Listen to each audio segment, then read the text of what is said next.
Okay. I think we're at the Real point talk. where we need to admit that this was never really a great franchise. Nope. And that we keep trying and trying and trying to find this thing that was never really actually there. Sonic was never good. There. Sonic was never good. There. Sonic was never good.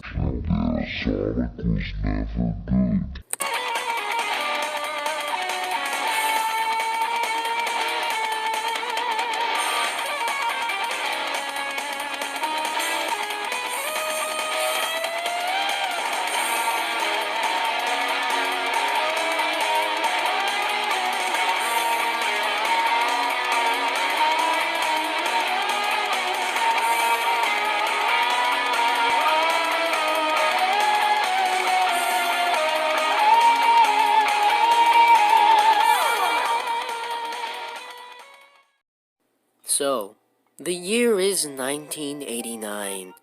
The world is a much better place. Happier, cooler, radder than before. Everything seems so simple. And only one name in the world of video games seemed to matter to the masses. Super Mario and Nintendo. You see, during the mid-80s, home console gaming with companies like Atari was seemingly falling to the wayside, and everyone was losing interest in it. But Nintendo showed up with Mighty Mario and their Nintendo Entertainment System, and video games were back on top. They were no longer seen as a niche subculture that only lowlifes were to partake in. No. Video games were on top of the world, and so was Nintendo. But rivaling company Sega decided to join the party. That year of 1989, the 16-bit Sega Genesis had been released to the public, and in a few months of release, it seemed like a flop. Sega needed something to push sales, make people want to buy the console, and they needed their version of Mario.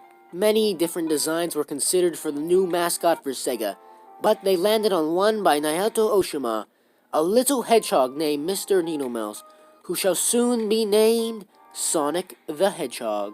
Sonic the Hedgehog's design is absolutely incredible.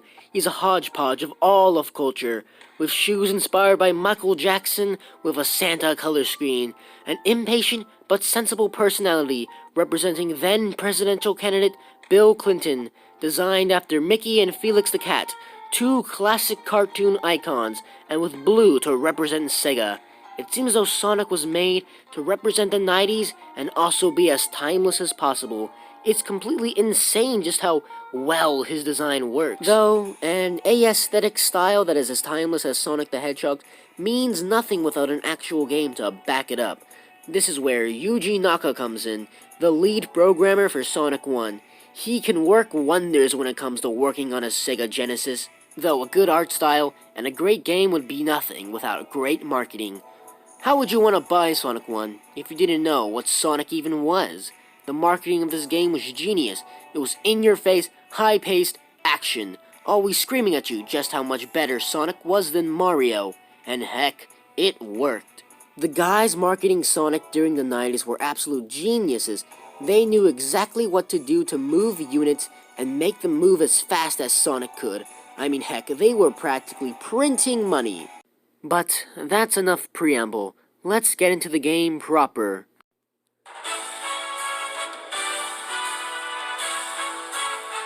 Man, Green Hill Zone, one of the most important opening levels of all of video game history. The checker floor patterns, geometric palm trees reminiscent of early 80s CGI, and a beautiful tropical vista in the background. It all fits together to create an aesthetic that is entirely unique to Sonic the Hedgehog. I don't know what it is, it just all works together. But before I dive into the levels of the game, let's talk about how Sonic plays. He doesn't have a traditional run button like Mario or other platformers. No, he gains speed all on his own. It feels a lot more natural than other characters, and it's very unique for time and even today. This is where Sonic's famous spin attack comes in. When moving, Sonic the Hedgehog can press down on the D-pad, causing him to roll. If he's rolling downhill, he'll gain a lot of speed and get sent off flying.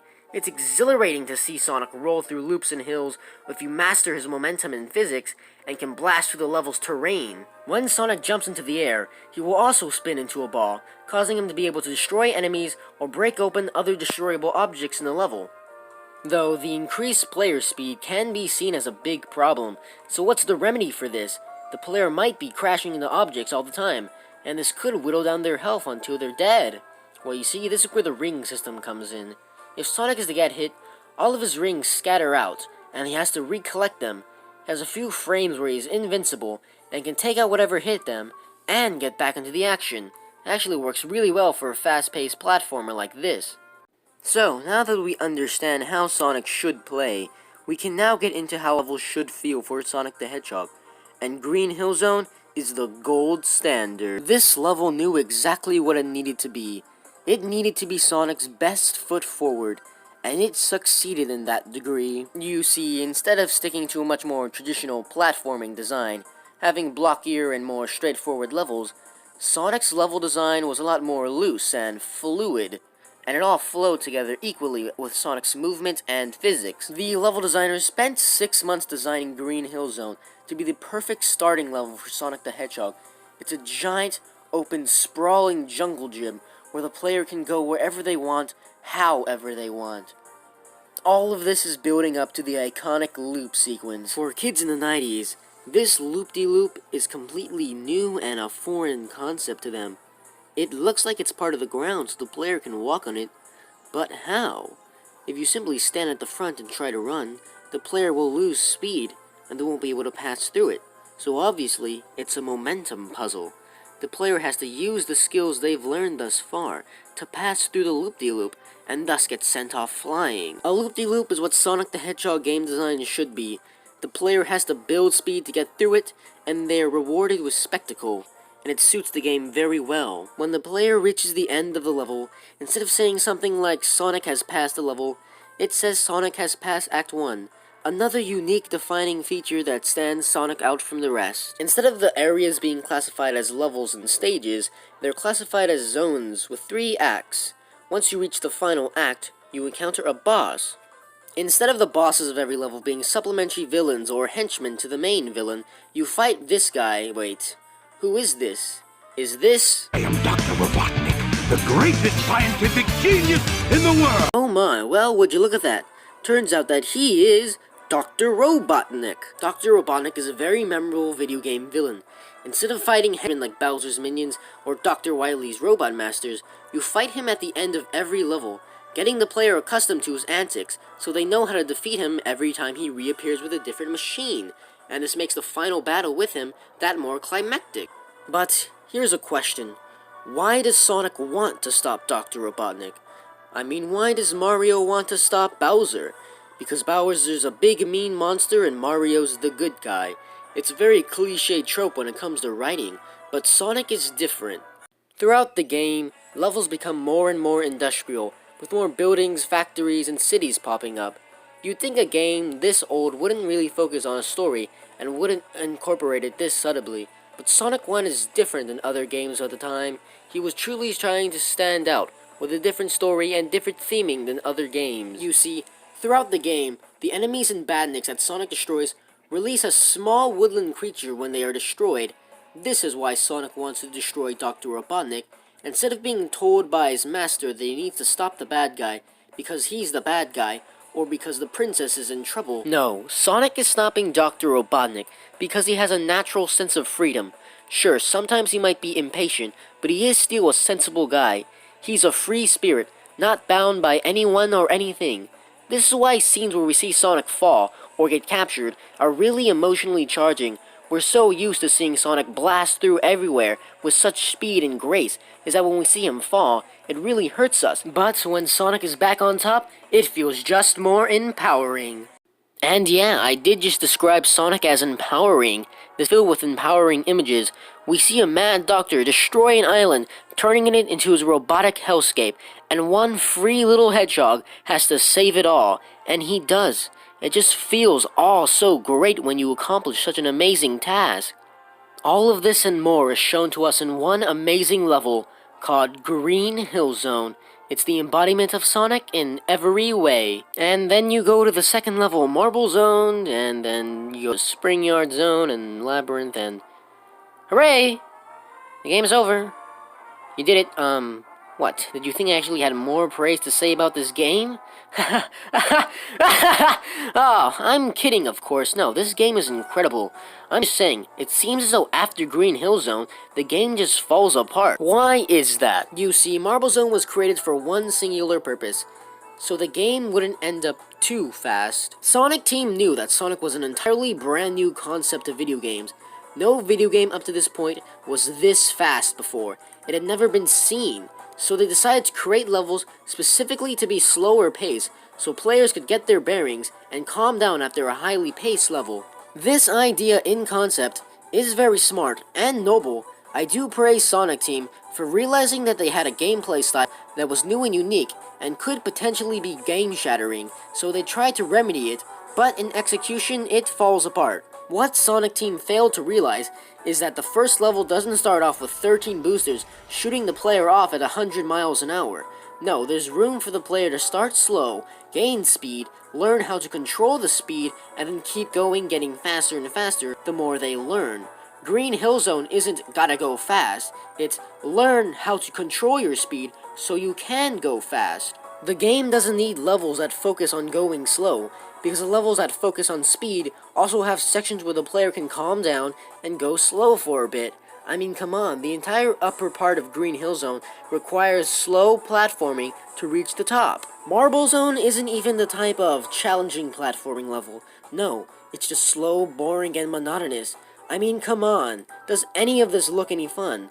Does Sonic pushing a block slowly look fun? Does waiting around on a bunch of little blocks waiting for lava to move look fun? Look at this. Does this look fun? On to Springyard Zone. This is actually a really good level. It's back to Green Hill Zone level design. A lot of slopes, a lot of hills, a lot of loops. It all fits together really well. It's very fun too. But there are some Marble Zone design. I do not wait in my Sonic games. I am an impatient gamer. Go fast!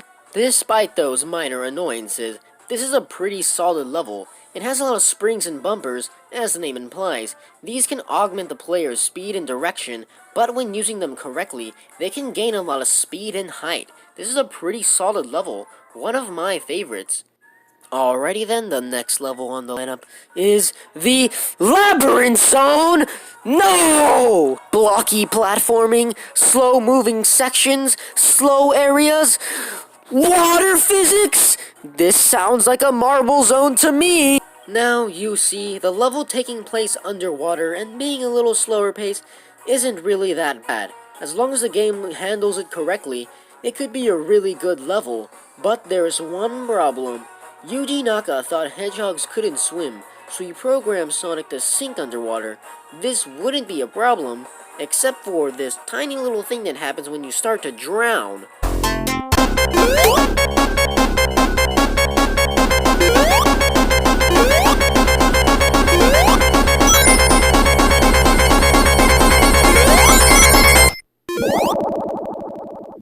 I swear to God, just hearing that music to get footage is absolutely terrifying.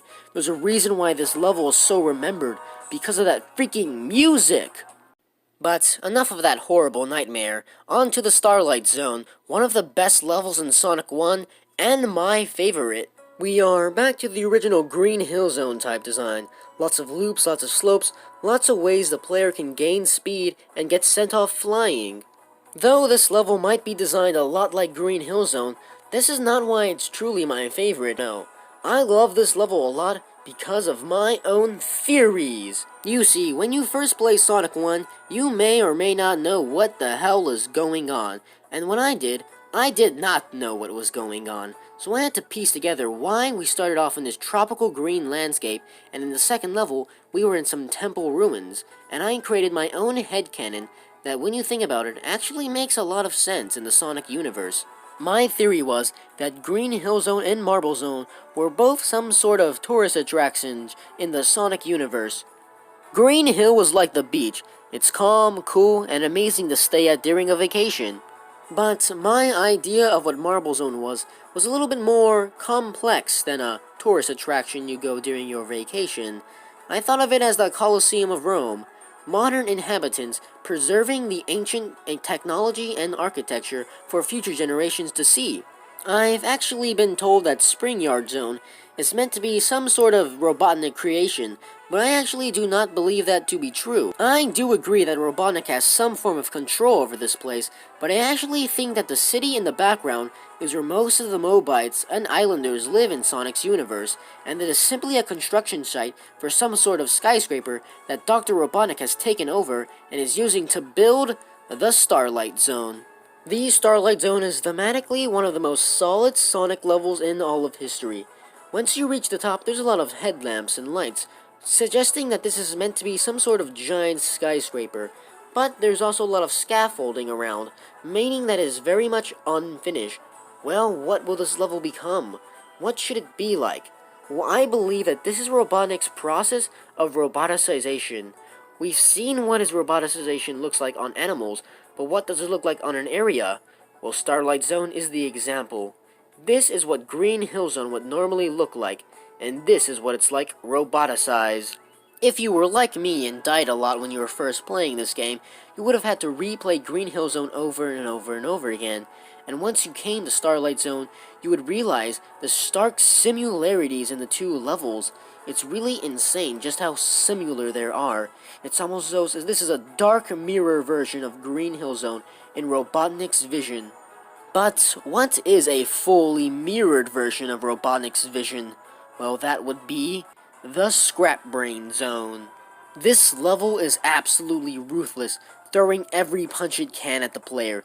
This is Dr. Robotnik's final attempt to stop Sonic from destroying his dream, this twisted vision, to destroy all life on this island and turn it into an amusement park in his glory. Throughout this entire game, we've been building up to this climax. This scene here, Sonic is charging into the headquarters of Dr. Robotnik. He's going to meet him face to face, and they are finally going to settle this, and Sonic is finally going to stop Dr. Robotnik. This is what has been leading up to this whole time. Oh, no. Dr. Robotnik isn't going to let Sonic pass through that easily. He throws Sonic into the Labyrinth Zone! I may joke around, but the Labyrinth Zone being the final act of the game actually is very climactic. This is one of the hardest levels in the game, and it shows that Dr. Robotnik is even infecting some of the deepest and darkest trenches of this island. He's turning it into his twisted vision, this scrap brain, if you will. But finally, after pushing through his twisted factory, his terrifying traps, and the worst level in the game, we can finally defeat Dr. Robotnik, one-on-one, mano-e-mano, and oh boy, is it pretty climactic. Now, the final boss of this game, when compared to others, isn't the most climactic or large in scale. He really only has 2 attacks. He tries to crush you with these little stompers, and then throws some electrical beams at you, but you don't have any rings, so 1 hit means death. Though this isn't the biggest and baddest boss, it does fit for the first game. It isn't the biggest and baddest game. I mean, come on, they were really testing out the waters here, simply seeing what works, and will expand in future titles. After we make the final hit, the game gives us a challenging question that tests our morals. Should we let Dr. Robotnik live, or I killed him? Yeah, I killed him. Look at him go. He is dead. And with that, that is the end of an excellent game, and the start of a brand new era for video games, Sega, and Sonic the Hedgehog. But that's enough of these games. I mean, come on. Don't you hate it when some stupid guy interrupts the video with some kind of live-action skit? I mean, come on. They're always such low quality, low effort. I mean, they're always there for a cheap laugh. Who actually likes these? So, Sonic 1 seemed to be a pretty popular game amongst the people. I mean, before 1991, not many people owned a Sega Genesis, but after this, and after the release of Sonic 1, everyone owned a Genesis, and Sonic was a household name. So you'd think they'd bring a sequel, coming up not that long after the first one. Wait, what? What's going on? What's happening? Yuji Naka has unfortunately quit Sega due to internal politics and is moving to America to find work elsewhere. What? No! Without Yuji Naka programming behind Sonic games, they just won't be good anymore. It won't have the same flavor, his same style. It just won't be Sonic the Hedgehog. What are we to do? During this shakeup, the Sega Technical Institute was created. Here in America, there was a mix of Japanese and American developers all working on new games for the Sega Genesis to come out in North America. Here they hired Yuji Naka, offering him more creative control and a higher salary than what they were offering him in Japan. Sonic's 2 development then began shortly after. Like Sonic 1's advertisement campaign, Sonic 2 was genius in its way it stood out from the rest. Though the official release date for Sonic 1 is June 23rd, it is a bit muddled when officially released in North America. This is much different for Sonic 2. It had one global release date, one of the few games at the time to have this, of November 24th, 1992, known as Sonic Tuesday. Once Sonic 2 released to the world, it changed everything for Sega. Sonic was not just a video game character, he was a global icon. Soon, Sonic would appear as the first video game character in the Macy's Thanksgiving Day Parade, and would not have one, but 2 TV shows running at the same time. It seemed as though Sonic was on top of the world. But why? Was it just hype? Was Sonic 2 really a great game? Well, that's what we're gonna find out today.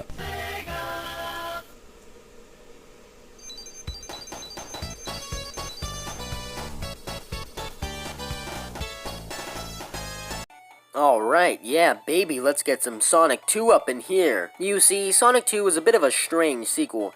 Instead of trying to continue what the first game started, it seems as though it wanted to replace the first game. This can be seen in the first zone, Emerald Hill Zone. Wait, what? What is this? Introducing the Spin Dash. Press down in a standstill and repeatedly press A. You'll get sent off with a burst of speed. It feels exhilarating to reach new heights and find new areas. But the Spin Dash isn't the only new thing that Sonic 2 brings to the table. Introducing Tails the Fox, or Miles Per Hour. You see, with Sonic 1, Yuji Naka wanted to create a 2-player versus mode, but wasn't sure how to execute it because Sonic was the only character in that game. But with Sonic 2, that changes. After a second design competition, similar to the one that created Sonic the Hedgehog, Tails the Fox was chosen to be Sonic's kid brother sidekick. He would follow you in your adventure and help you in areas, but he also served a function in gameplay. A second controller could be plugged into your Genesis and play as Tails, though he would easily get left off screen due to Sonic's high speed. This is where Tails' main defining character trait comes in.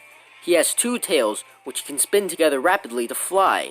It's a pretty interesting gimmick. The problem is that Sonic 2 doesn't let you take control of Tails' flight ability. Pretty disappointing, but I mean, it was their first attempt at this. This is all fine though. It was Tails' first appearance in a game, and later entries would expand on the Tails. Sorry. Now, here's another cool thing that Sonic 2 added to the game, the Star Post entrance to the special stage.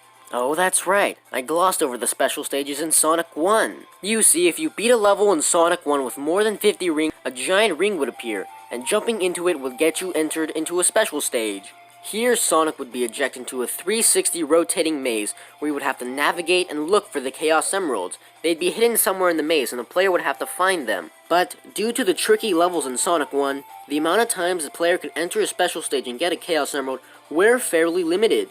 This is where Sonic 2 comes in with a solution. Instead of the player carefully tiptoeing about, ruining the pace of the game, they simply collect 50 rings and enter a Star Post.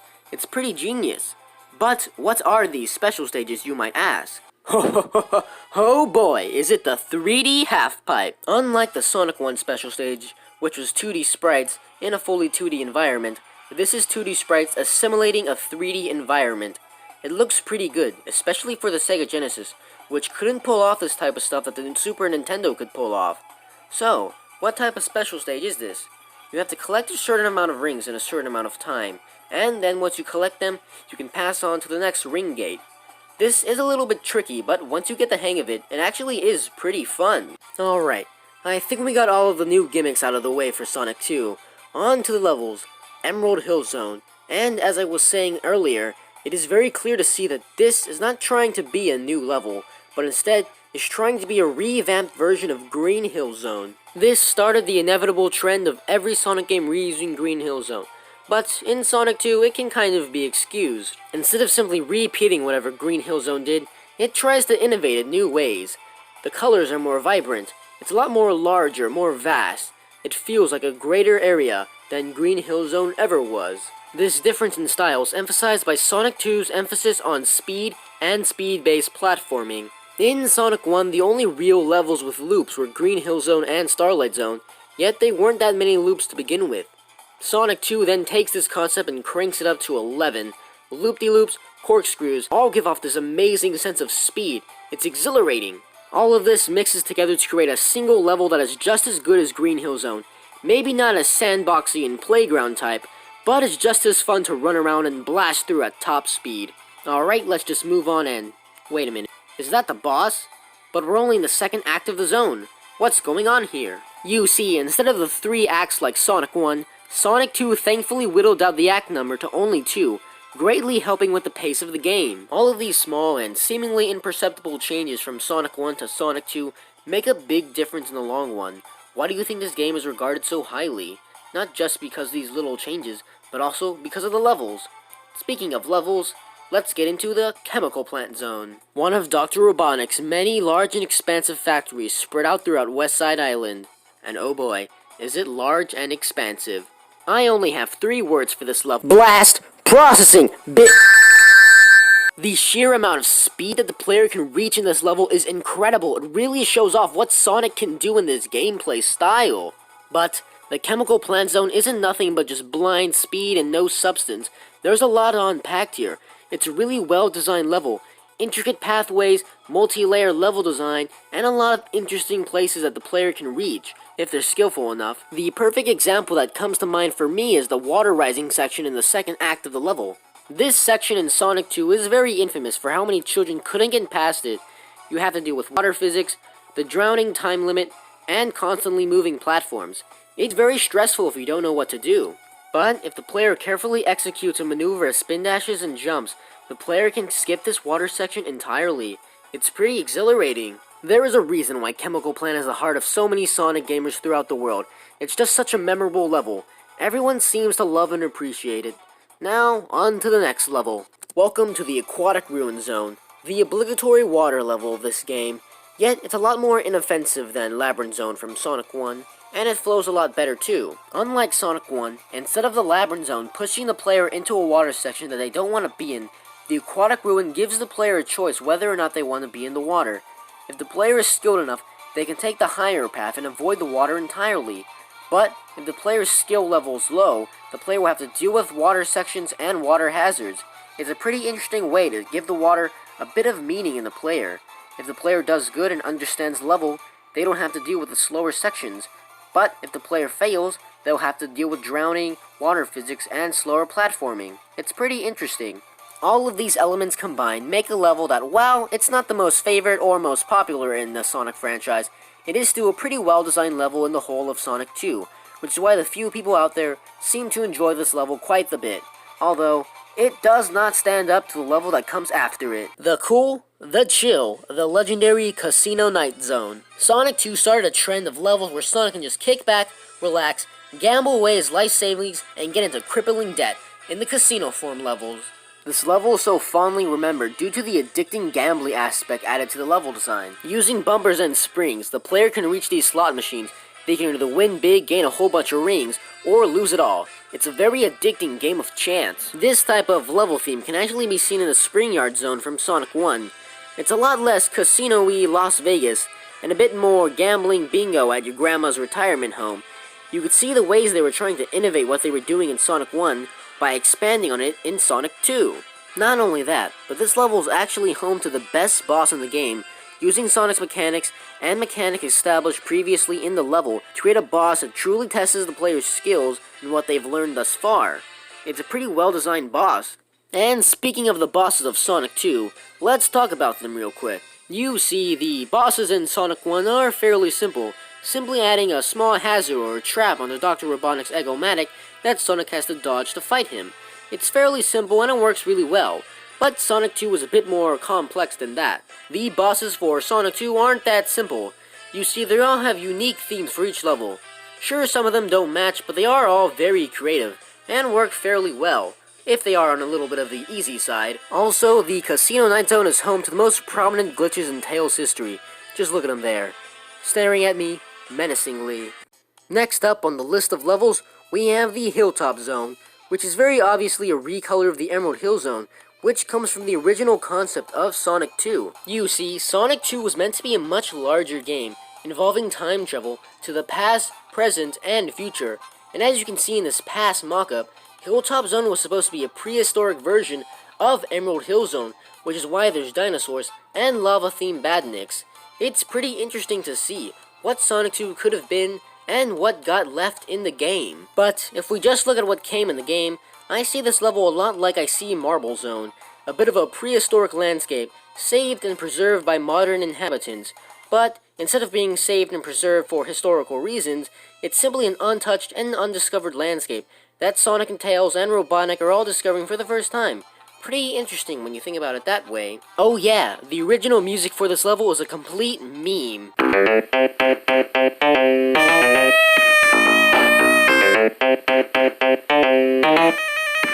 Alright, back on track with another fan-favorite level, the Mystic Cave Zone. And in complete juxtaposition to the Hilltop Zone, the music of this level is incredible.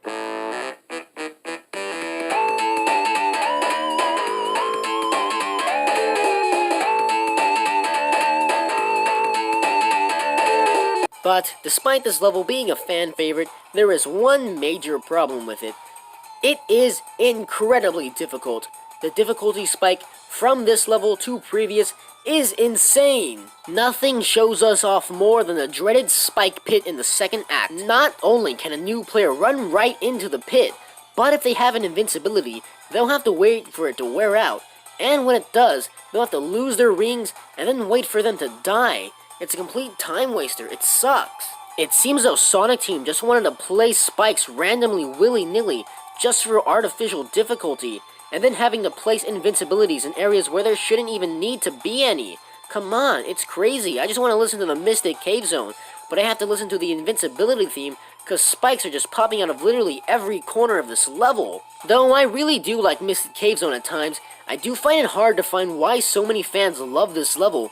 I mean, it's not the best level in Sonic 2, and it's around this point of the game when I cite the downfall of its quality. I'm not saying it's completely horrible, it's just not as good as the beginning anymore. Oh, the Oil Ocean Zone. Yeah, it's the next level. It's fairly forgettable. Let's just move on. It's the Metropolis Zone. The Metropolis Zone? The Metropolis Zone? The Metropolis Zone! By far, the highest difficulty curve in any Sonic game is Sonic 2. It goes from fairly difficult to mundane to, oh my god, we are in hell!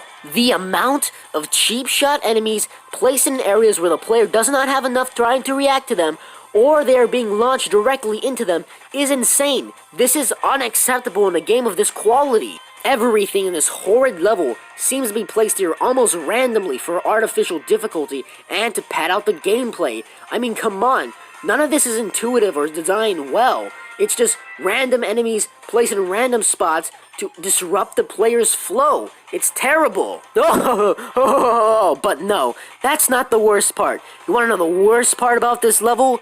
It has 3 acts. 3! Like Sonic 1? Who thought this was a good idea to include? Sure, I did know they had some extra space for not including the Genocide City Zone, but nothing would have been better than ruining the pace of a perfectly well game with this artificial difficulty spike in the Metropolis Zone. And this level isn't even able to be beaten quickly due to all the hazards stopping you every 4 seconds. I mean, come on. This level drags on forever. Who thought this was a good idea to put in a Sonic game? I swear to God, nothing in the world can make this experience any better. Nothing can save the Oh, hey, would you look at that? Introducing Sonic 2's Super Sonic Mode, the saving grace of Sonic 2's gameplay.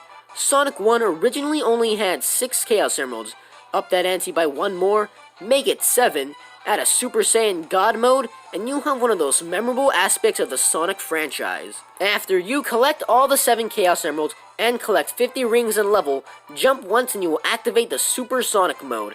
Not only is this twice as fast as Sonic, his jump is higher, but he's invincible to all enemies, but is vulnerable to drowning and crushing like regular Sonic. And don't forget to watch your ring count.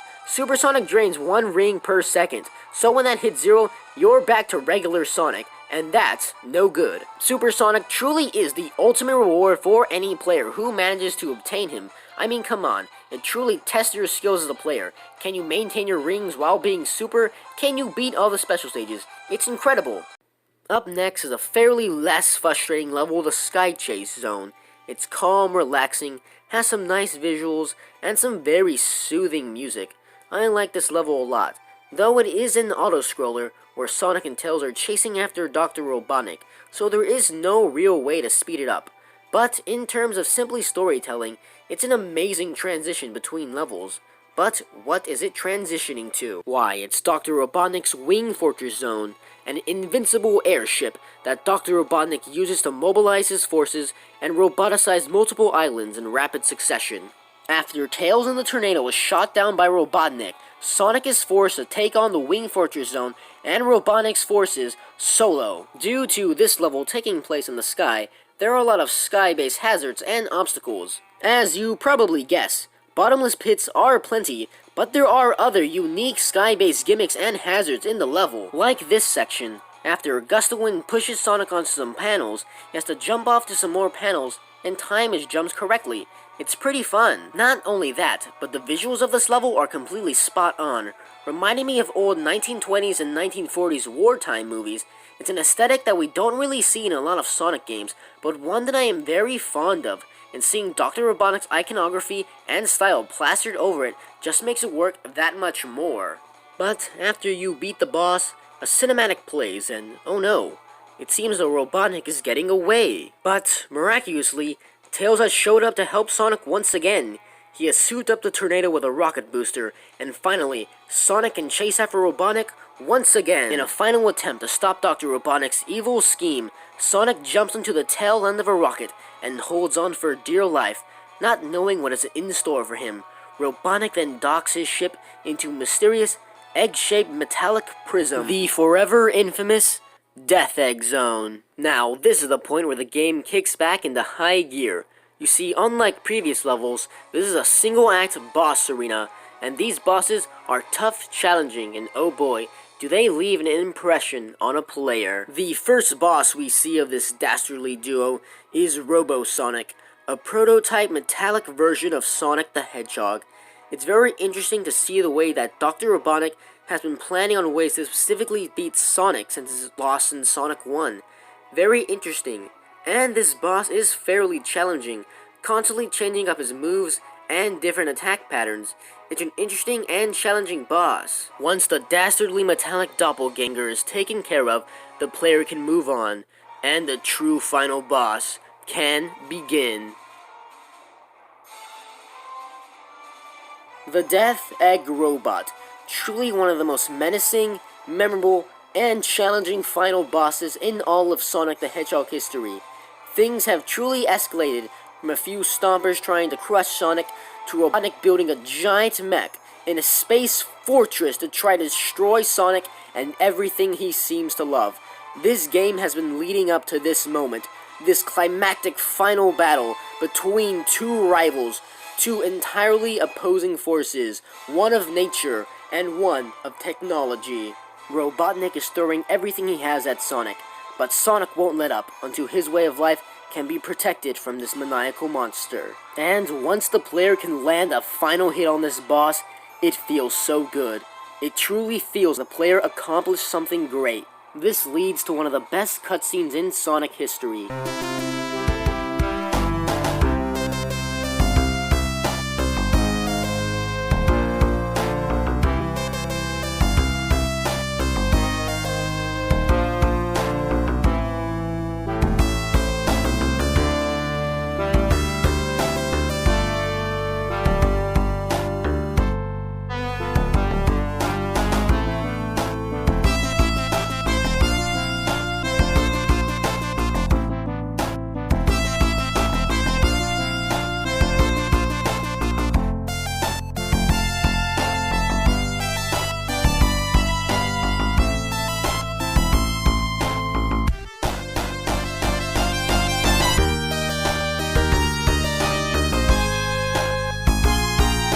Though this might not look like much by today's standards, this truly shows character development in a 16-bit game.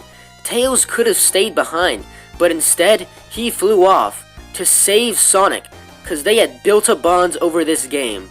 It's truly beautiful. And that was the game that truly left a mark on the franchise, Sonic the Hedgehog 2.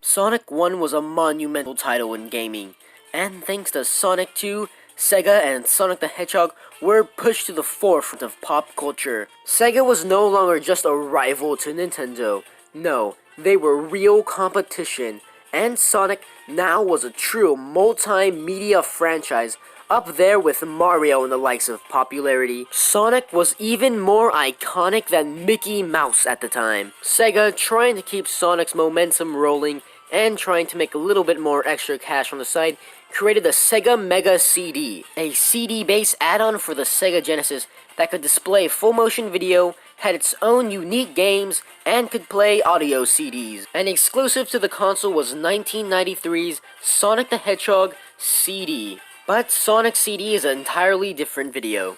Back on the Sega Genesis, the Sega Technical Institute wanted to create a proper sequel to Sonic 2, bringing back members from the original Sonic team that made Sonic 1 and Sonic CD, and combining them with the American developers that created Sonic 2. They were able to create Sonic the Hedgehog 3 and Knuckles. In Yuji Naka's own words, he wanted to create something unforgettable, and Sonic Team being Sonic Team, the ideas got a little bit out of hand. The original plan was to make a fully 3D game, but the chip they were going to use just wasn't ready at the time. So Sonic Team, not wanting to wait another year or so to make another Sonic game, decided to scrap this idea and go back to the 2D Sonic formula that had worked in the past. So they wanted to take the formula and expand upon it, enrich it with every unique little idea and gimmick they could possibly think of, create the biggest Sonic game ever created. They were no longer trying to follow in Mario's footsteps like Sonic 1,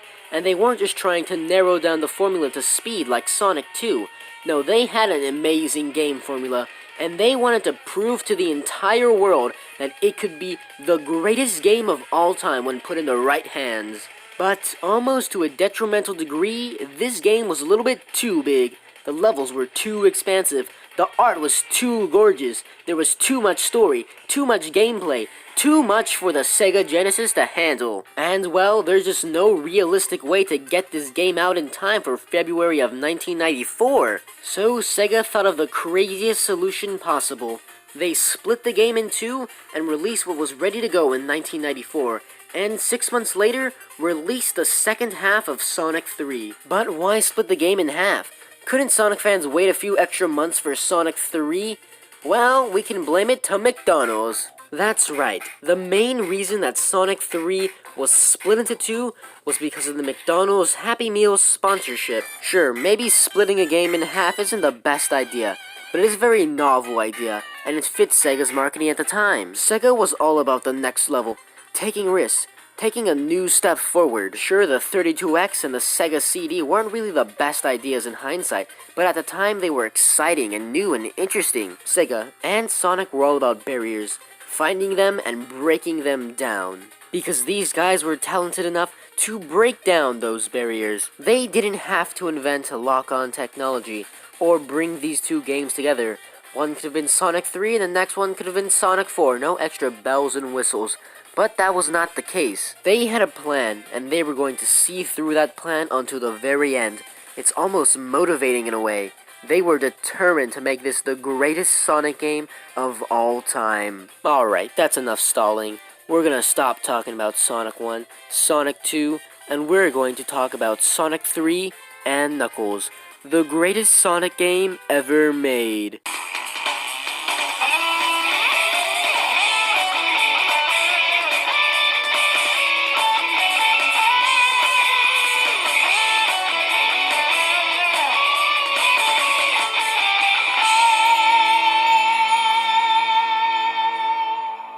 Alright, Alright, let's just pop this baby in, and hey, look at that, a save feature. Man, this small little addition that doesn't seem like a lot truly does make a difference in terms of the long run when it comes to this game. But for real, let's actually get into the game proper. And once again, Sonic 3 is showing us another first in the Sonic series, an in-game opening cutscene that establishes the story.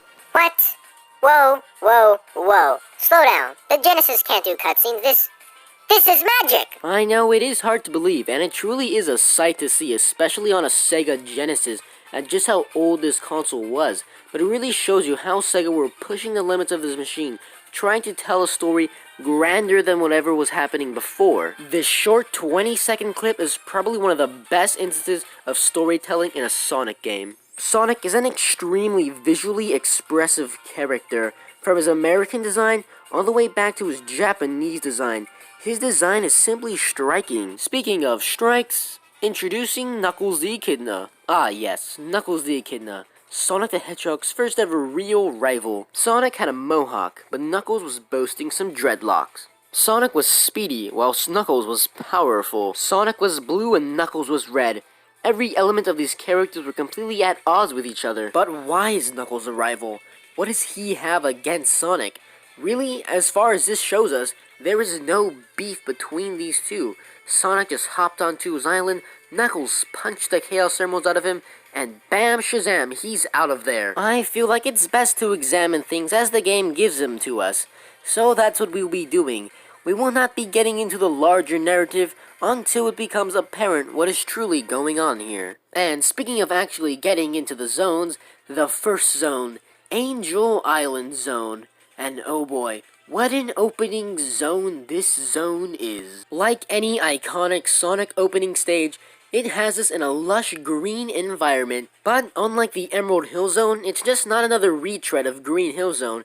It truly stands out as a unique, different aesthetic. The palm trees are less early 80s CGI, a lot more realistic and grounded. Sonic 1's soil and background is a lot less detailed, a bit more cartoony. But Sonic 3 introduces a lot less surreal elements and grounds it a little bit more. From a visual standpoint alone, Angel Island takes what has worked in the past from Green Hill Zone and Emerald Hill Zone and uses it to create an entirely unique experience that is not found anywhere else in the Sonic series. It's these great visuals that help feed into the level design. If the world did not look interesting enough to explore, well then why would I want to explore for? The amazing new elemental shields. Sonic 3 adds 3 new shields to Sonic's artillery, which give him extra movement options and special abilities. Bubble gives you a vertical bounce and lets you breathe underwater. Flame protects from fire and gives players a mid-air dash. And the electric shield.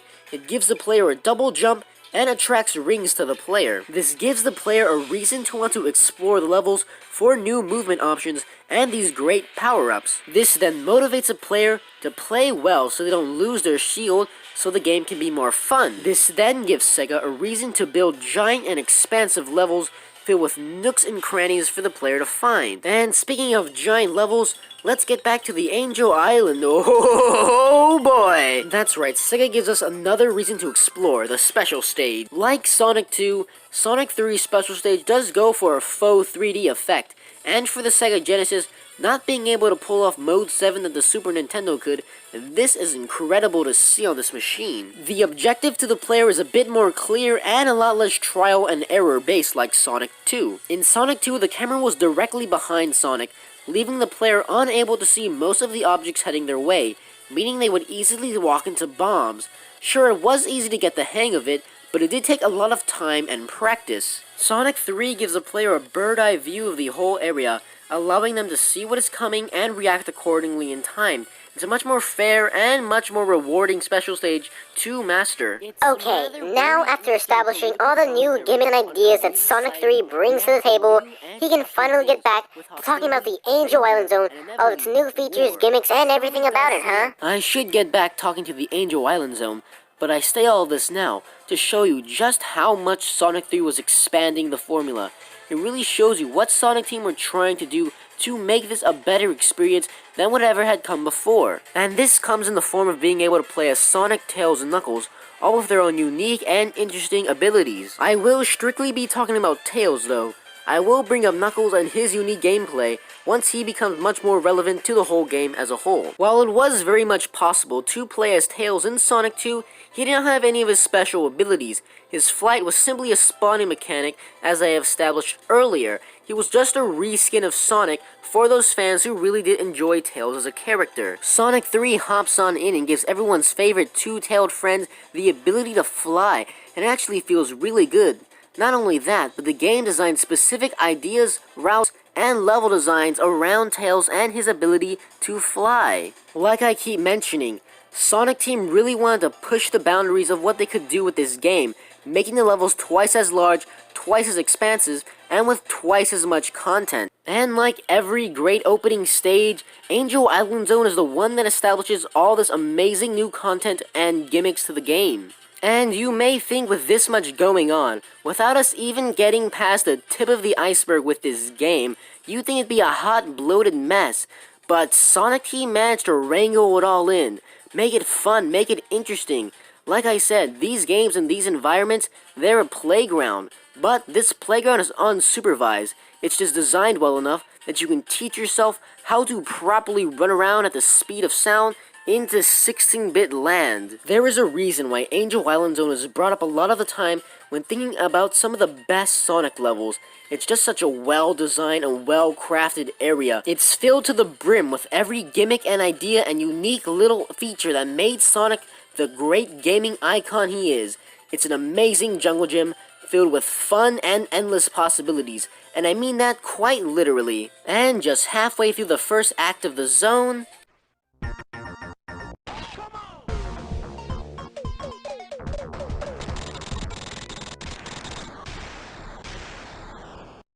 oh my god, if Sonic 3 has not established just how different this game is going to be from the rest, they literally set your world on fire. What was once a calm, cool, and lush green environment has been set ablaze. The tranquil and inviting music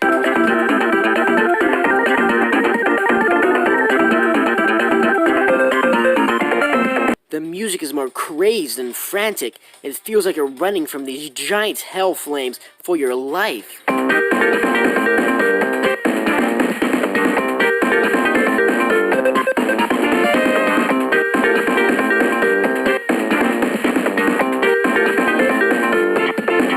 Not only is it just good storytelling through visuals and audio, but it really does show us just how different things are getting from here on out. It shows that Robotnik is a real threat. He's not just some goofball in a little machine. He will stop at nothing to get whatever he wants. He will literally bomb an entire island to get these emeralds. Not only that, but once the player finishes the first act, instead of jumping past the signpost, they are encountering a mini-boss. And it's the same machine that bombed the island earlier, or at least one of them. If you notice, Robotnik had sent out an entire fleet of these elite badniks to terrorize and destroy this island. So now the player can get revenge on this machine that torched this beautiful landscape and move on to the second act. But the screen doesn't fade to black and the players appear in an entirely different area, making the world feel disconnected.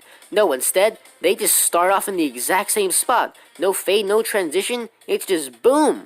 All of these small little additions make Sonic 3's setting of Angel Island feel that more grounded and cohesive. It feels like you're really making progression through a real-life world. It's at this point where the player and Sonic are probably both thinking the same thing. This time I'll get him. Oh no! That's right, Dr. Robotnik literally tries to carpet bomb Sonic with a giant air battleship. If Sonic 3 hasn't already established the threat of Robotnik, we see him slowly creep up behind the woods, chasing Sonic to the battle arena. Robotnik ain't messing around.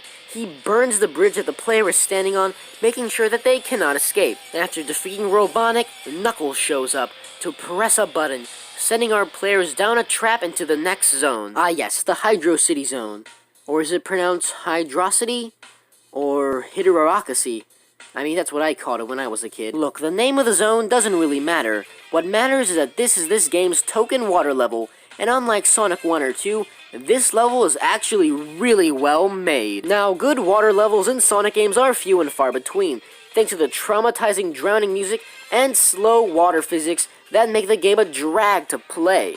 Thanks to the bubble shield, this level is a blast, and unlike Aquatic Ruin or Labyrinth Zone, it isn't trying to strictly be fast or slow. Sure, this level does have a few automated sections where you can just let Sonic go fast, but the level isn't entirely spectacle with no substance. Instead of just focusing on one pillar of gameplay, speed, platforming, or exploration, it focuses on all three pillars and meshes them together seamlessly that makes this a level that's just fun to blast through. And the second act demonstrates this perfectly. The act begins with a giant wall closing in on Sonic and Tails, where the player has to maneuver Sonic in such a way and manipulate his physics and momentum to get through the challenge. This gimmick serves two purposes.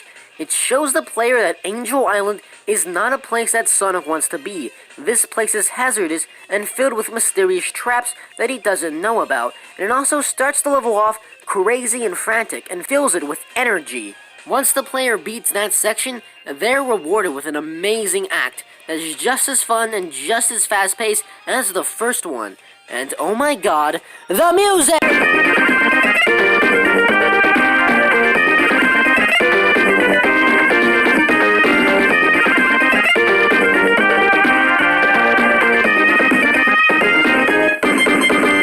Finally, the roller coaster ride of Sonic games has an amazing water park to splash around in. Speaking of amusement parks, the next level is the... Marble Zone? No. Marble Zone's in Sonic 1. No. I played this game last week, okay? I'm pretty sure. I remember what the level order is. I forgot. There's nothing... It's just Hydro City and then Carnival Night. Fine. Show me a video.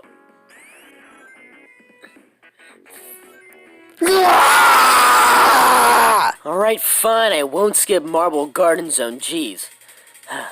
Sonic's never had the best luck with Marble-themed levels anyway. Now, I'm not saying that this level is horrible. It definitely isn't the original Marble Zone, but when compared to levels that came before it and after, it's just a weak link. Not only that, but this level is kind of like Metropolis, as it's just filled with cheap shots, enemies and hazards placed in areas where the player can't really react to them in time. Spikes as springs, as annoying crushers, and this damn Morning Star. This level is just filled with annoying gimmicks as well, like this little spinning top here. Sure, we'll let you float for a little bit, and once it hits the ground, it sends you off really fast, but I mean, a spin dash can literally do the exact same thing. And this level does have a lot of vertical design, which is rather troublesome for Sonic, since you can't scale a level like Tails or Knuckles, so you might as well just grab one of them lightning shields. The only redeeming quality I see of this level is just that its visuals are very compelling.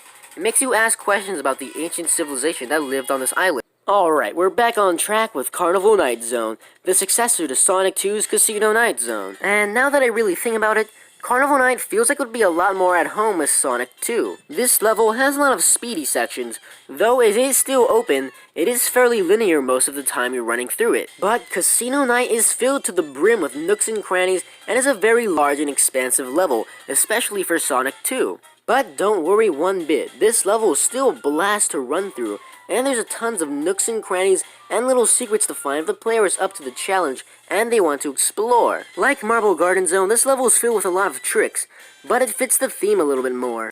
Instead of an ancient city trying to protect its secrets, it's a mischievous funhouse filled with little traps and gimmicks. Sure, at some times these little gimmicks can be a bit tedious on the player and can get a little bit frustrating, but the player is a bit more willing to deal up with them because it fits the theme, and it feels like the level should be doing it, almost like it's designed this way on purpose. Another rather infamous section of this level is right past this weird barrel. Alright, we just hop on, and the, it's not moving or anything, Tails is jumping, so I don't know if I should, Tails is jumping, so what should I do?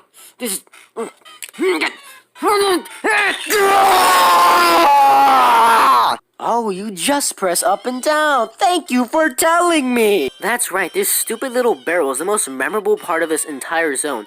Not the music, not the crazy colors, this damn barrel. A lot of kids playing this game for the first time, myself included, got stuck here. It's confusing.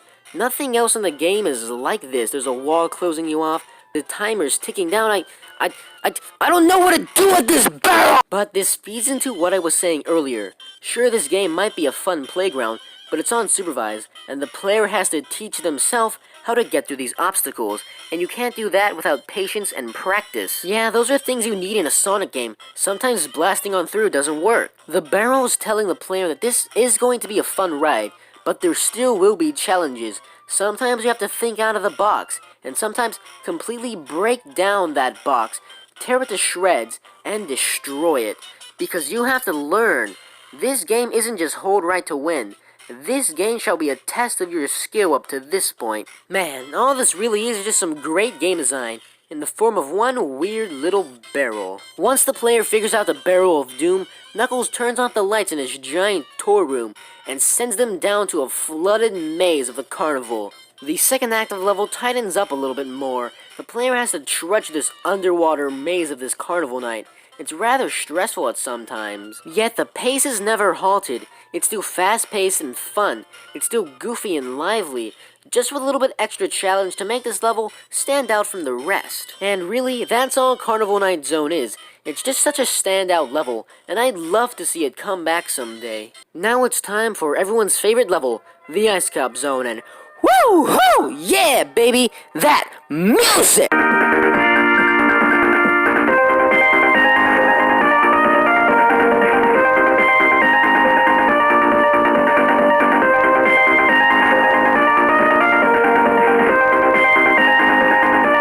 Man, what an amazing track for an amazing level. But just to wind pointlessly for a little bit, I remember being a little bit disappointed, and still am a little bit to this day, about the snowboard section. How you can't really control Sonic or do anything. It's simply just a cutscene, and if you jump, you actually miss rings entirely. But if I can look past the non-gameplay, I love this section to death. It really shows you that this is just supposed to be a fun game. And sure, sometimes you might have to think out of the box, but other times you can just sit back, relax, and have a great time. But even though this is an ice level, things like ice physics affecting Sonic's movement and speed are largely ignored, as that would greatly shake up the gameplay formula. But that doesn't mean there aren't any ice gimmicks in this level too. You have to break up an ice box to get the rings, monitors, and buttons. The player can jump onto ice slabs and use them as sleds to travel throughout different parts of the level. It's actually pretty unique and genius how they think of these little ice gimmicks without having to change Sonic's formula that much. And the level's overall design is genuinely unique, especially for the time. Back then, ice levels were a lot more hazardous and dangerous. If there was an ice level coming up, the player should approach it with caution. But in Sonic 3, this ice level is just filled with so much fun little gimmicks, mechanics, and ideas. It really just is a good time. After trudging through the innards of the first act, the players emerge outside of the mountain in the second, really making them feel like they're making progression. At the beginning, the player fell into the mountain, but now they are back on top and ready to take on the new challenges that this area brings to them. And the music once again is phenomenal in the second act. The instruments are played in chunks, one after another, really selling the feeling that you're reaching the end of this level. The end of the game is near. Get ready, things are going to climax.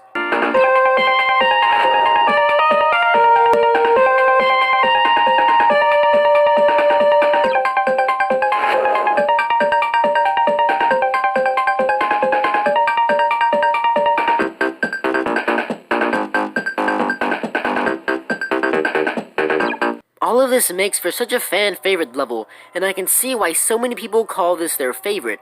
But, speaking of the end of the game, the Launch Base Zone, the final level in Sonic 3 alone, and the halfway point in Sonic 3 and Knuckles complete. And for the final zone in a mainline Sonic game, it does not live up to the hype. Now, don't get me wrong, I really do like this level, quite the bit actually. But when compared to Sonic 2's Metropolis Zone and Death Egg, or Sonic 1's Scrap Brain, it just isn't as climactic, doesn't feel as grandiose, it doesn't feel like a final level, it feels like a halfway point. And the zone's general aesthetic is fairly disappointing, especially for a final level. Yellow and purple do look good, but it doesn't give the same expectation as something as Scrap Brain would. I don't feel like I'm storming Dr. Robotnik's final fortress, I feel like I'm storming his first. Though, here's the thing, all of these complaints apply to Sonic 3 alone. When the two games are locked onto each other, this is an amazing halfway point. Now, if you haven't noticed, in the background we can see the Death Egg being rebuilt, getting fitted to launch off. it is ready to go. Not only does it show the player where the endgame will be on the Death Egg, but it also motivates the player. We as a player do not know what the Death Egg can do exactly.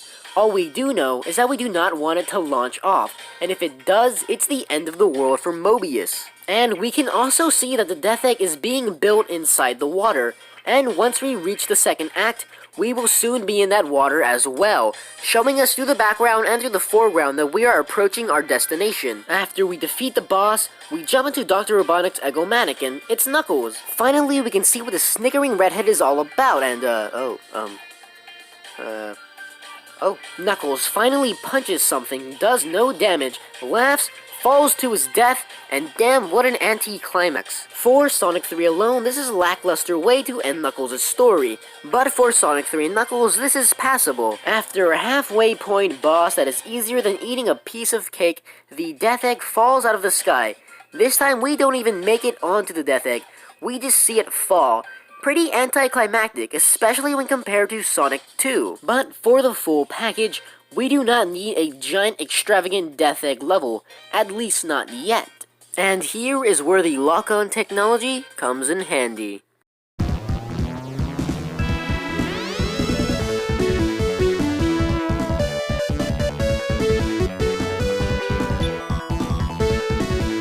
And Sonic and Knuckles starts off strong with the Mushroom Hill Zone, one of the few Sonic opening levels that wait, what? What's going on here? Is that Knuckles? What's he up to, huh? Well, we better follow him. Looks like we finally got one over Knuckles. Instead of him pushing a button, now it's our turn. Let's hop right into this room, and... is that a big ring? But it's flashing all these crazy colors. Let's jump in. Instead of entering a special stage, the player is transported here, as the emeralds are taken from Sonic, and wow, look at that emerald. But to understand the importance of the scene, first we must understand the importance of Knuckles, the Echidna. Despite what its introduction might imply, Knuckles is more than a snickering redhead. He is actually the last surviving member of an ancient extinct clan. At one point in time, this ancient Echidna clan had a great connection with the Master Emeralds and the rest of the Chaos Emeralds. Using their great power, their civilization prospered. But all good things must come to an end. After starting a war with a neighboring tribe over a fight of land, the ancient Echidnas turned to the Chaos Emerald, and in a final attempt to win the war, abused the power of the Chaos Emeralds and the Master Emerald. This decision angered the god of destruction, Chaos, and in an instant, the entire civilization was wiped out, leaving their island in ruins. This disruption of chaos in the universe led to the island floating into the sky, causing it to break apart from the two other large land masses that it was connected to. Using the Emerald's power, the island is able to stay afloat in the sky, hidden away from the rest of the world, unable to abuse its power. All of this leaves Knuckles alone and reclusive, guardian of the Emerald and the floating island. And here is where Sonic's meddling comes into play into the story. You see, after Sonic and Tails destroyed the Death Egg in Sonic 2, him and his buddy went off on their merry way. But Robotnik's machine was rather durable. As it fell from the heavens, it passed through some clouds and then crashed into mountains. It had crashed into an island in the sky. The impact from the Death Egg's landing forced the island into the ocean. Knuckles, with his duty to protect the island, investigates the crash site, believing this to be the egg of a dragon foretold to destroy the planet. Now here is where Knuckles encounters Dr. Robotnik for the first time. Dr. Robotnik, who just wants to repair the Death Egg, sees Knuckles as a way to get Sonic off his back. Robotnik introduces himself as a humble scientist who simply wants to do research inside of his Death Egg. But he informs Knuckles of a menace known as Sonic the Hedgehog, who is after the Chaos Emeralds and has gone crazy from their power and took out his space station. Knuckles, being the lovable, gullible idiot that he is, informs Robotnik that he is the guardian of the Master Emerald, and that he wishes to team up with Robotnik to help stop Sonic from taking the emeralds. So Knuckles steals all of Sonic's Chaos Emeralds and is then out to trap him. This whole time, Knuckles has been one step ahead of you, flipping switches, and pushing buttons to try and stop Sonic. But all of that I've just said is completely useless once you get to the Mushroom Hill Zone, because now Sonic has beat Knuckles to the punch, and he unknowingly gives away his most prized possession. Knuckles gives away access to the Master Emerald. Here, the status quo really changes. You've worked your ass off for the emeralds, but now they are taken from you. Not violently, but willingly by Sonic. And then beams of light shoot down as large gray emeralds replace the originals. Now the player must choose which emerald should they restore. After passing a special stage, the results screen is rather different. Sonic got a Super Emerald.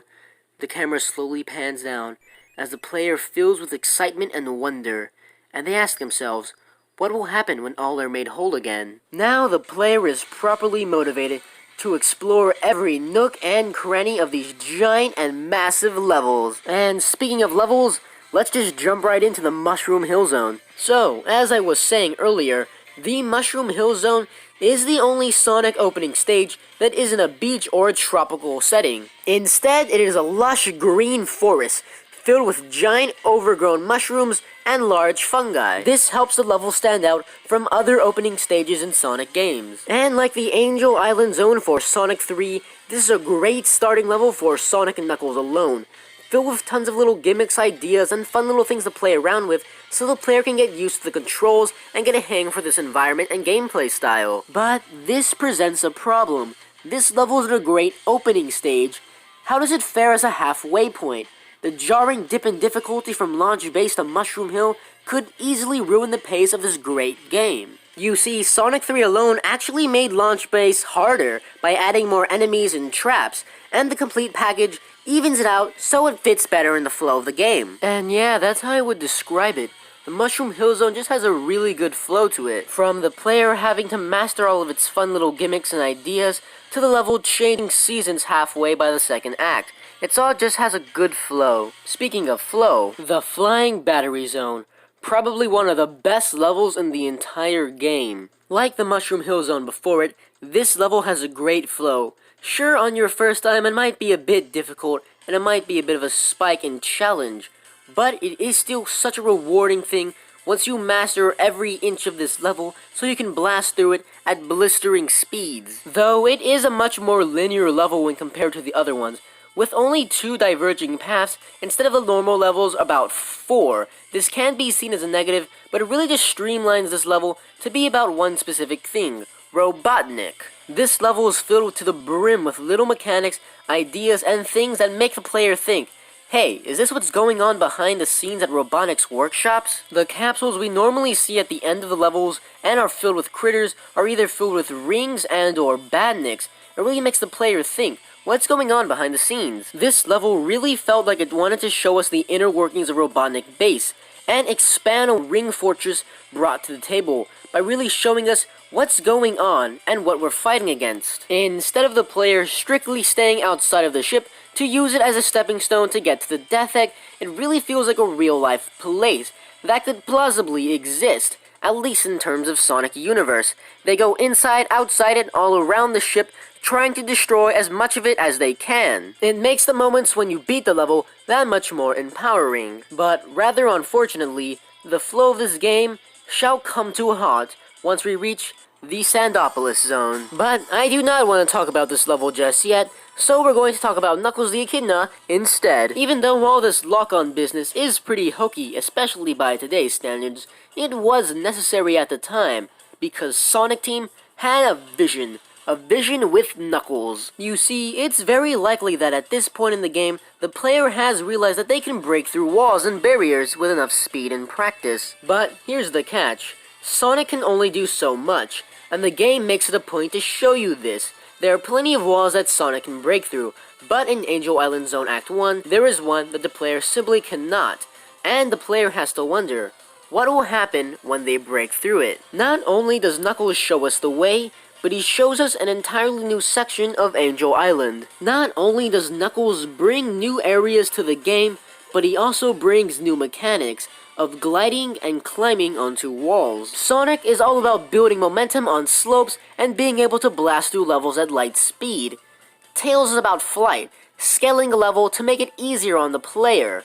But Knuckles, he's the hard mode of the game. You would think being able to climb up walls and glide over pits would make Knuckles' game a lot easier, but that is not the case. The level designers cleverly designed areas around Knuckles' specific abilities and made them a challenge for the player. It's likely at this point you are already accustomed to the game's controls and wanted a new challenge, and that's all Knuckles was, a new challenge for the player. It also just makes sense for the story.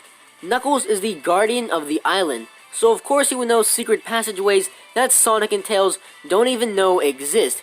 He's been here his whole life. Of course he would know every nook and cranny. That's why he's always one step ahead of Sonic and Tails.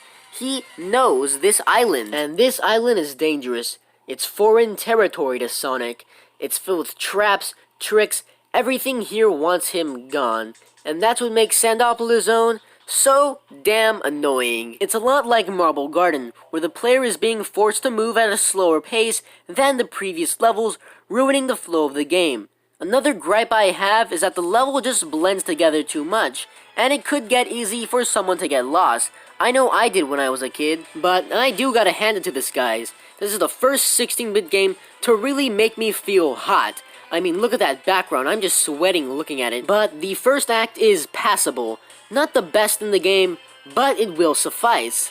The second act, however, is where this level's real infamy comes from. It's right here where the player breaks open a capsule that the infamy starts. The capsule releases a few small and somewhat cute ghosts, and this is where the problem lies. The first thing the second act introduces us to is the fact that this place is poorly lit. And if you don't pull levers, the lights shall begin to dim more and more. These ghosts might start out cute and friendly, but once those lights dim, they are no longer your friends. They are menaces, and they want you out of their pyramid. Now the level becomes as stressful and claustrophobic as a level like Labyrinth Zone. It has all the anxiety of a water level without any of the water in it. Now the player is in a fear-driven rush to try anything they can to stop these ghosts from hurting them. And for a kid first playing this game, and for just people playing this game in general, this can be very stressful. But just because something's stressful doesn't mean it's poorly designed. It's a lot like the barrel. It's telling the player that if they just coast on by and try to zoom past everything, well, they'll fail. But if the player really tries hard and thinks outside the box, they can make it through, and it just feels rewarding when they do. And I feel like the designers knew they messed up, so they gave the player the perfect reward, the Lava Reef Zone. It seemed as though Sonic and Tails have finally reached their destination, the Death Egg crash site, as we can clearly see in the background of the level. Actually, now that I think about it, there are a lot of parallels between this level and Launch Base Zone. They're both the crash site of the Death Egg, and they're both an area where Robotnik is using construction to rebuild it and get it out of there as fast as possible. And I did say construction site. You see, this isn't your average lava level. It's not just a volcano that's on Angel Island that Sonic is running through. Robotnik is clearly mining for the Chaos Emeralds here. He needs a power source for the Death Egg, and that's what he's looking for. This first act is all about trudging through burning hot lava, and the mini-boss is a giant robotic hand that shall soon become important later. But once the second act starts, the once hot and burning lava cools, creating a crystal and mystical aesthetic that just wasn't there before. It almost feels like an entirely different level. This is further demonstrated by the music, which takes on a much more mystical quality than the track that came before it.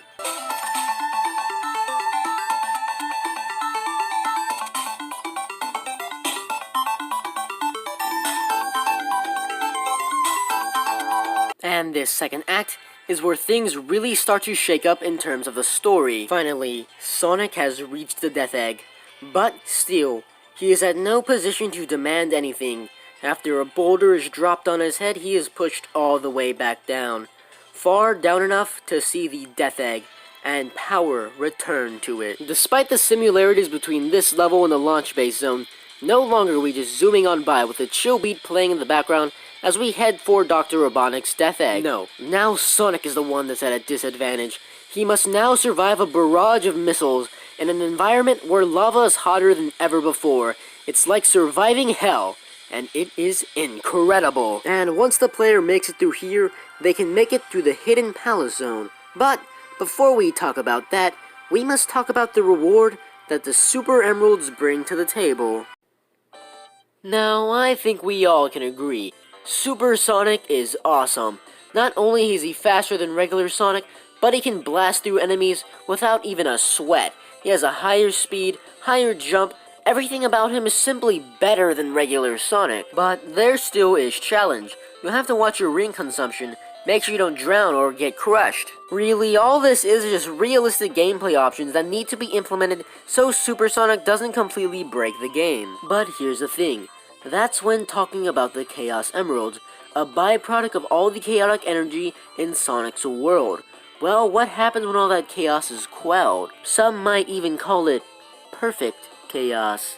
Well, you see, the emeralds can now finally transform into their true forms, the Super Emeralds. Now, throughout this series up to this point, the Chaos Emerald's physical appearance has been changing a lot, every game actually.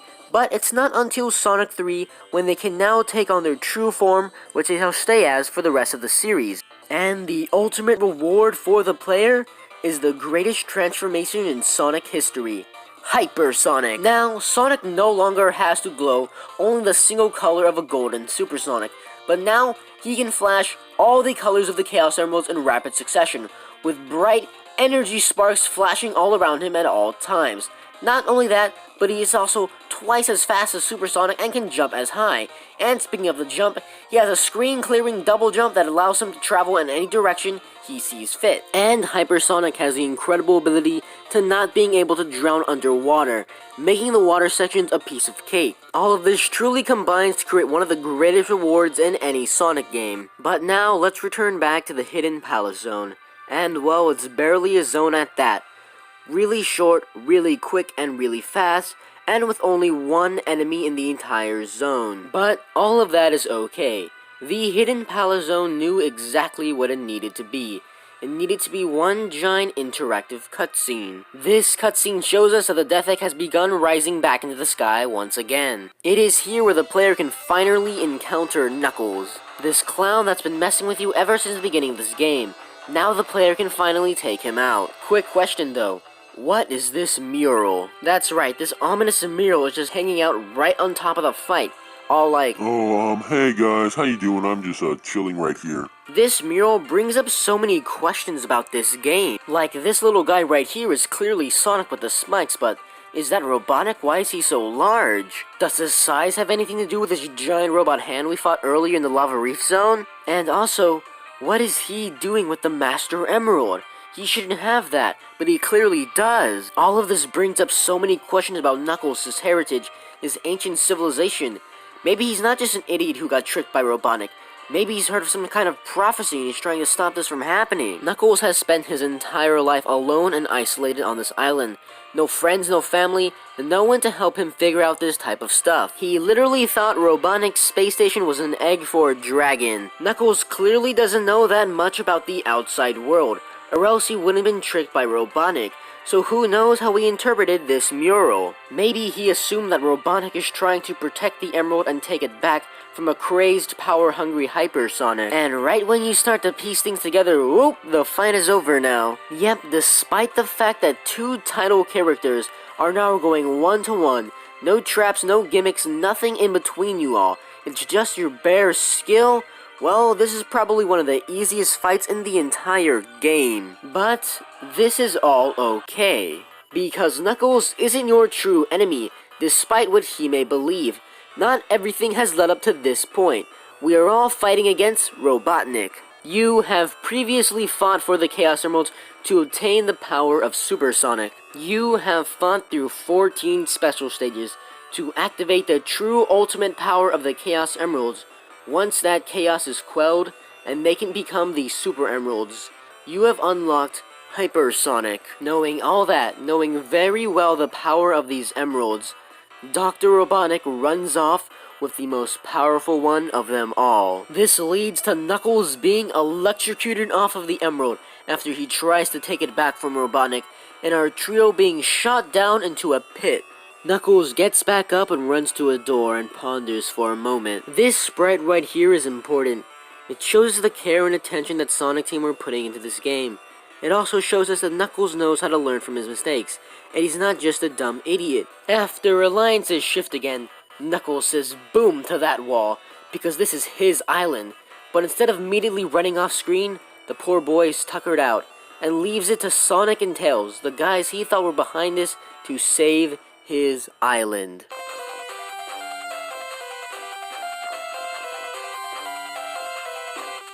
Here in the Sky Sanctuary Zone, the clouds part to show us the newly launched Death Egg. Now at this point in time, we do not know what the Death Egg can do. There's no planet-destroying laser, but look what Robotnik can do with just a flying battery. He can capture ghosts. The minute he found out you were on this island, he set it ablaze. Robotnik is a force to be reckoned with. This is the worst case scenario. And like always, Sonic the Hedgehog is running headfirst into it. There is a reason why this level represents the entire game in Sonic Generations. Knuckles is an ally, the Death Egg is launched, Sonic is in hot pursuit. This is truly a defining moment in the Sonic series. This level is just one act, enforcing the idea that Sonic is in hot pursuit, and there isn't enough time to mess around. But that one act really does leave an impact on the player. Now you're probably wondering, what are these little things that Dr. Robotnik launched off from the Death Egg? Well, these guys are the Eggman Robos.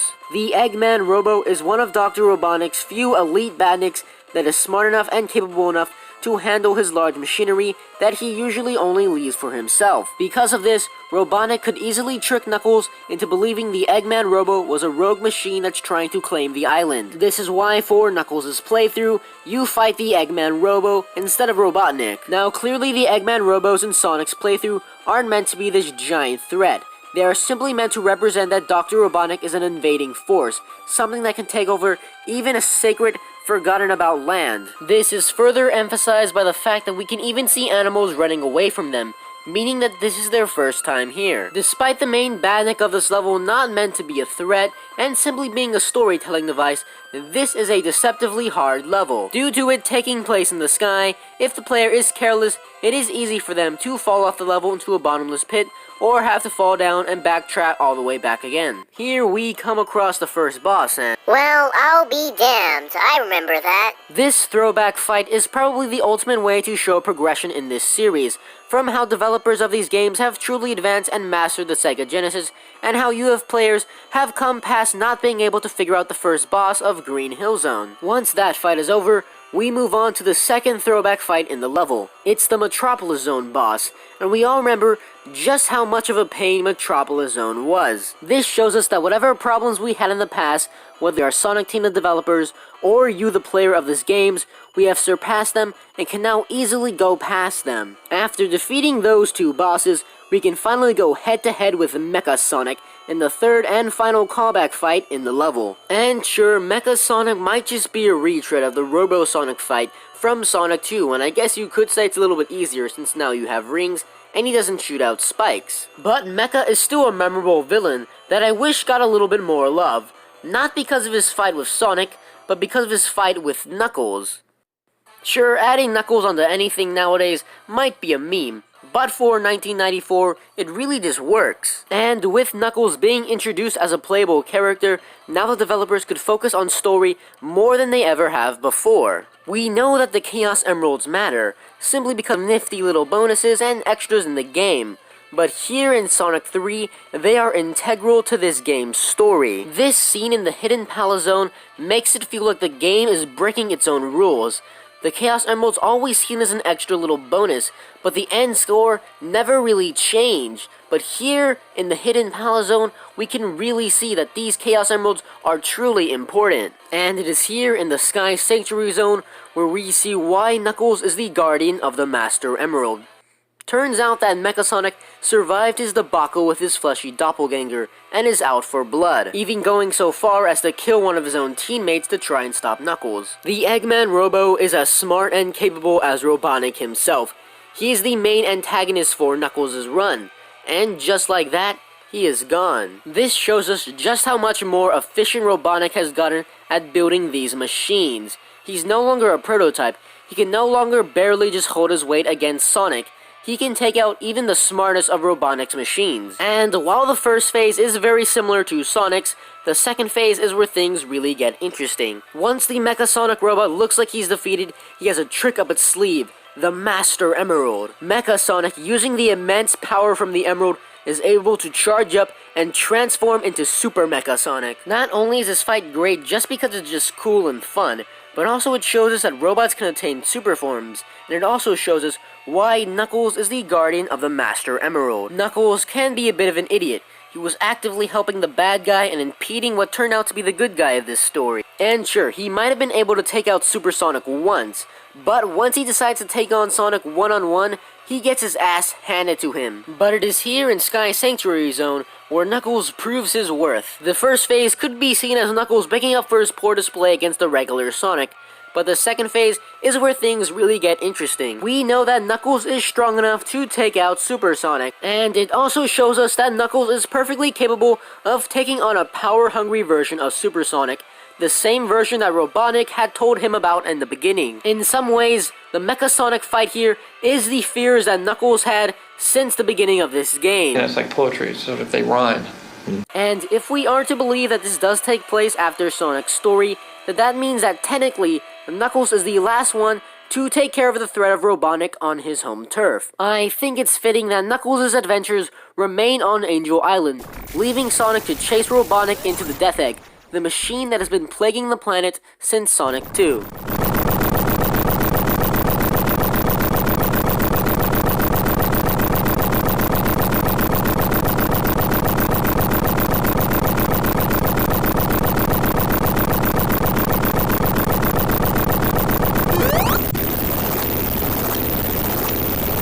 Finally, the Death Egg Zone. The last zone of the game. This is what I wanted from Sonic 2's Death Egg. This is what I wanted from Launch Base Zone. This is a final level. All the way back when I was talking about Sonic 1, I mentioned how Scrap Brain was Robotnik's twisted vision, this dark mirror of the world. Well, now we see the full extent of what he wants everything to be. The player is finally shown all the death underneath that egg. This level is dark, bleak. It is the mechanical hellscape that Robotnik wants to bring to the world of Mobius. Even the enemies aren't as cute as the other ones. And speaking of the enemies, and the mini-boss, oh boy, by far the hardest enemy we have encountered thus far in the game. Not only do you have to time your jumps perfectly, but you also have to watch out for his spikes that he shoots out once he gets hit. But that's just the first phase. The second phase has the machine detach itself from its main frame, and every time you hit it, it starts shooting lasers, sirens are blaring loudly, and its spike platform starts spinning rapidly. It simply is just a stressful fight. You have to be at the top of your game if you want to survive this battle. And once you do defeat him, it is rather satisfying. And we are now in the second act of the zone. And as we can clearly see, the Death Egg has made progress while we ran around inside of it. The second act then decides to introduce new gimmicks involving gravity, due to the fact that we are in a space station. And whilst it never is completely disorienting, it does catch you off guard the first time it happens, and it is a pretty interesting gimmick. And the few times that we go back into the Death Egg, we have these visually interesting little light gate bridges that let the player travel to new and different locations. Though, just a nitpick real quick, these can be a tad annoying, especially if you want to be speedrunning the game, or you're at the end of a 10-minute time limit. But these can also be seen as a punishment. If the player just coasts on by, they're going to miss a lot of things and have to wait a lot longer. This level isn't pulling any of its punches, but it is beatable. It might be throwing everything it has at the player, but all it is just a test of your skill and patience, and you're probably expecting quite the gauntlet of boss fights coming up. The first phase of this boss has this strange Robotnik metallic sphere. It looks like him, but the player can't normally hit it. No, they have to use the gravity gimmick that they've been using all throughout the level to do damage to it. That's actually a really interesting way to design a boss.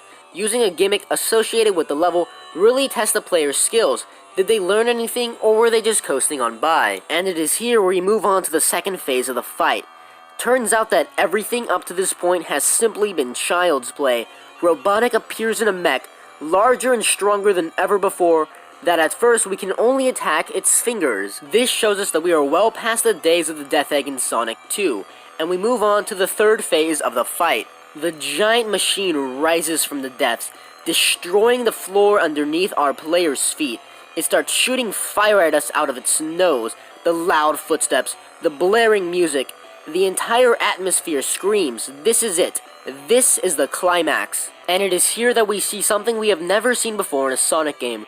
Robotnik has finally harnessed the power of the emeralds. This grand sacred power that was once yours is now his, and he is using it to chase down a spacefaring hedgehog. Even when Sonic destroys Robotnik's magnificent machine and the Death Egg begins falling apart all around them, he still will not give up the Master Emerald. It is up to the player to chase him down as the Death Egg falls apart to make sure they do not fall into the pit or that Robotnik can get away. And it is at this moment where we find out why we brought these two games together.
It's not the asteroid field zone, it's not the space chase zone. This time, for the first time, it describes a scenario. It is Doomsday. You went out of your way to put these two games together, make them whole again, and now you shall know all of its secrets. You have conquered the trials of the island, Robotnik, and even reminders of games past. We are now above factories, chemical plants, green hills, and a floating island. We are now shown what is truly at stake here. Everything has been leading up to this exact moment here. These bitter rivals are throwing everything they have at each other to decide the fate of the planet below. At the end of Sonic 1, he couldn't even tell when he was tapping into the Emerald's power.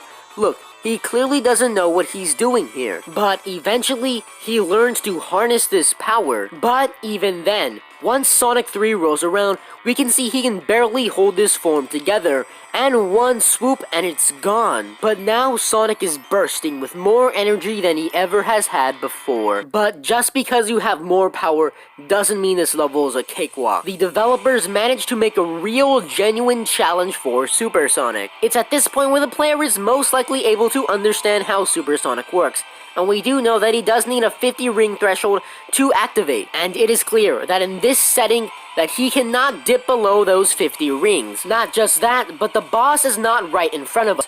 We have to trudge our way through an enormous asteroid field until we can interact with him. And once we actually make it to the boss, it is very vague and confusing, and we don't know how to defeat him. This game isn't giving out hints.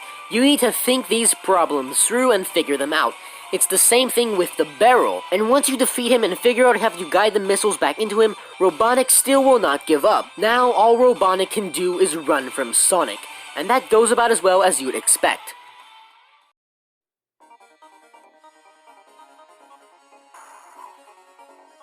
It was at this moment when I realized why I wanted to make these videos, why I cared about Sonic so much. These games are special. Sonic 3 is truly magnificent. Sonic 3 teaches you that some of the best stories you will ever hear do not need a single word to be told. That when people try, these animals can be elevated above silly cartoon characters. Even if it's fun, silly, colorful, and whimsical, you can still care and worry that this world will be destroyed in an instant. Sonic Team weren't trying to copy Mario. They weren't trying to focus on marketing. They wanted to make an amazing game, an outstanding, perfect, one of the greatest games ever made. They put all their heart, soul, and passion into making this game. They made levels, visuals, and music that you will remember for years, all on a machine that is technically inferior to the competition. Sonic wasn't made for little kids. Sonic wasn't made for marketing, or money, or to move units. Sonic was made to be unforgettable. And all of this has got me thinking about this one clip. Okay. I think we're at the Real point talk. where we need to admit that this was never really a great franchise. Nope. And that we keep trying and trying and trying to find this thing that was never really actually there. Sonic was never good. This is Game Scoop, a gaming news show hosted by IGN, the world's largest gaming website. This was back in 2017, right off the heels of two new Sonic games being announced, Sonic Mania and Sonic Forces. Honestly, I've never been the type of guy to pay attention to stuff like this, but this very opinion got me and a lot of other Sonic fans intrigued. You see, the Sonic fandom is a very diverse community. There are the older fans who pledged their life to the 2D classic games, fans around my age who grew up with the early 3D games from the mid-2000s to the 2010s, and a much younger new generation of fans coming in with the 2.5D boost games. Then there are the fans who care more about external media, movie, comics, toys, and TV shows. And then there's those Sonic fans. Yeah, those. And with all of us being Sonic fans, caring equally as much about this series and franchise, there is nothing a Sonic fan hates more than other Sonic fans. Sonic fans are notorious for the amount of arguing and debating within itself. Sonic fans who say the classics are some of the best in the series are called elitists.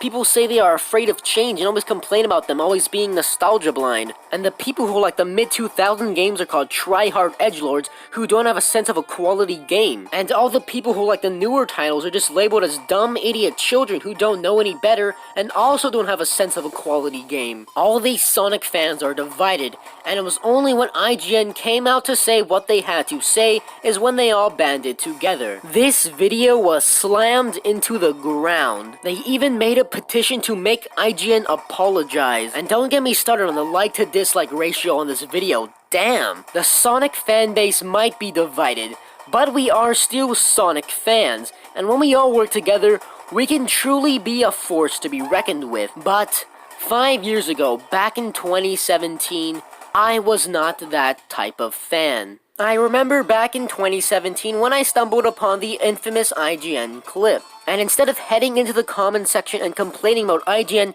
and just how stupid they were, I genuinely asked myself, was Sonic ever good? It had been a while since I had actually played a Sonic game, and the most recent Sonic game I played, Sonic Colors, I did not remember enjoying that much. So instead of being like other Sonic fans and immediately going into defense mode and replaying the older titles to prove that they were still great, I simply left the Sonic fanbase.